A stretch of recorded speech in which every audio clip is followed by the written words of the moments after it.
बिस्मिल्लाहिर्रहमानिर्रहीम। अस्सलामु अलैकुम। ई नॉलेज हाउस में आप सबको खुश आमदीद। प्यारे दोस्तों, कुरान मजीद अल्लाह का कलाम है और ये सबसे अज़मत वाली किताब है। फिर कुरान मजीद में सबसे अज़मत वाली सूरत सूरतुल बकरा है और फिर सूरतुल बकरा में सबसे अजीम आयत आयतुल कुर्सी है। हज़रत अली रज़ी अल्लाह तआला अन्हु से रिवायत है, महीनों का सरदार मुहर्रम है, दिनों का सरदार जुमा है, कलामों का सरदार कुरान है, कुरान की सरदार बकरा है, बकरा की सरदार आयतुल कुर्सी है। सुनो, इस आयत में 50 कलमे हैं और हर कलमे में 50 बरकतें हैं। हज़रत अब्दुल्ला बिन मसऊद रज़ी अल्लाह तआला अन्हु फरमाते हैं, अल्लाह ताला ने आयतुल कुर्सी से बड़ी कोई चीज़ पैदा नहीं फरमाई, न आसमान, न ज़मीन, न जन्नत, न जहन्नुम। हज़रत मोहम्मद बिन हनफिया रहमतुल्लाह अलैह से मनक़ूल है कि जब आयतुल कुर्सी नाज़िल हुई तो पूरी दुनिया में तमाम बुत गिर गए, तमाम बादशाह गिर गए, उनके सरों से ताज गिर गए। शयातीन एक दूसरे को मारते पीटते हुए भाग पड़े और इबलीस को आकर ये वाक़या बताया।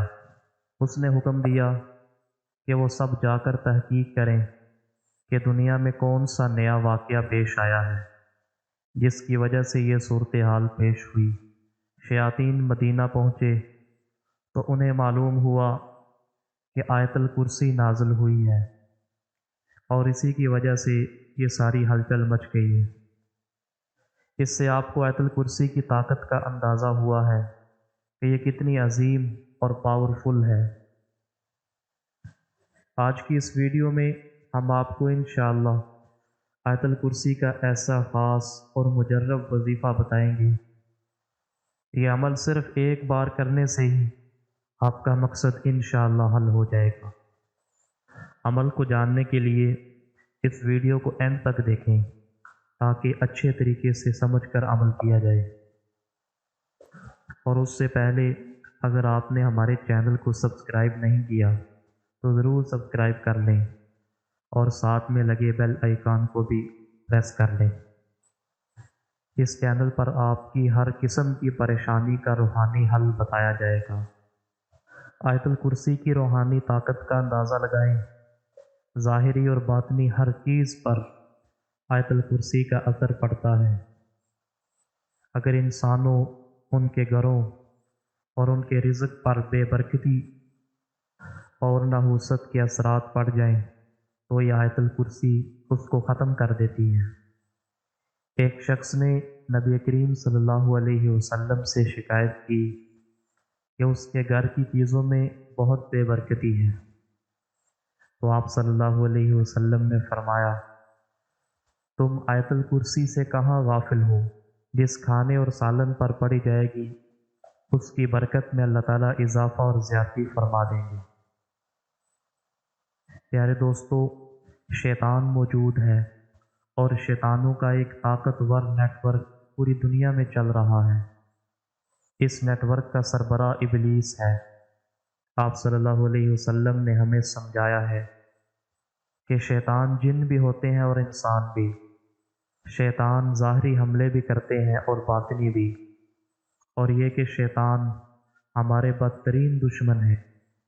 रिवायात व अहादीस में गौर करने से पता चलता है कि आयतुल कुर्सी शयातीन के लिए मौत की तरह है। आयतुल कुर्सी शैतान के शर, वसवसे और नुकसान से बचाती है और इसका पढ़ने वाला ऐसी ख़ास हिफाजत में आ जाता है जिस हिफाजत को शयातीन नहीं तोड़ सकते। और आयतुल कुर्सी पढ़ने वाले के लिए अल्लाह ताला हिफाजत के ख़ास फरिश्ते नाज़िल फरमाते हैं। अब हम आयतुल कुर्सी के उस ख़ास वजीफ़े की तरफ आते हैं जो बेहद मुजर्रब है। उससे पहले एक बात समझ लें कि अगर आपको आयतुल कुर्सी नहीं आती तो किसी कारी साहिब से आयतुल कुर्सी सीख लें। اور یاد رکھیں صحیح تلفظ اور تجوید کے ساتھ سیکھیں تاکہ عمل کا مکمل فائدہ ہو، اور اس کے لیے استاد کو بار بار سنائیں تاکہ کوئی غلطی نہ رہے، کیونکہ قرآن مجید غلط پڑھنے سے گناہ ہوتا ہے۔ لہذا اپنی آیت الکرسی اور تلاوت درست کر لیں، اور اس کے ساتھ آیت الکرسی کا ترجمہ پڑھ لیں اور سمجھ لیں، اور اس میں جو کچھ فرمایا گیا ہے اس پر اپنا مضبوط یقین بنا لیں، اور ہر نماز کے بعد اپنا معمول بنا لیں کہ ضرور آیت الکرسی پڑھنی ہے۔ دوستو، آپ کا کوئی بھی مقصد ہے، خاص طور پر رزق کی تنگی اور بے برکتی کے لیے یہ وظیفہ بہت ہی مؤثر ہے۔ اس کے علاوہ ہر جائز مقصد کے لیے صرف ایک دفعہ ہی عمل کرنے سے انشاءاللہ مکمل فائدہ حاصل ہوگا۔ وہ عمل یہ ہے کہ 2 رکعت نماز پڑھنی ہے اور اس کے بعد 170 دفعہ آیت الکرسی پڑھنی ہے، اور اس کے بعد 3000 دفعہ یا کافی یا غنی یا فتاح یا رزاق پڑھنا ہے۔ وظیفہ دوبارہ نوٹ فرما لیں، 2 رکعت نماز پڑھنی ہے اور اس کے بعد 170 دفعہ آیت الکرسی پڑھنی ہے، اور اس کے بعد 3000 دفعہ یا کافی یا غنی یا فتاح یا رزاق پڑھنا ہے، اور اول آخر درود شریف پڑھنا ہے، اور اس کے بعد دعا کرنی ہے۔ یہ عمل آدھی رات کے بعد یا تہجد کے وقت ہو تو بہت ہی زیادہ مؤثر ہے، ورنہ کسی بھی وقت کر سکتے ہیں۔ انشاءاللہ ایک بار کرنے سے ہی خیر کے آثار ظاہر ہونا شروع ہو جائیں گے۔ بس یقین رکھیں اور تھوڑا صبر اور انتظار کریں، اور اللہ کے کلام کی طاقت کا مشاہدہ کریں۔ یا اللہ، ہر مسلمان مرد و عورت کی جائز حاجت کو پورا فرما اور رزق حلال وافر عطا فرما، آمین۔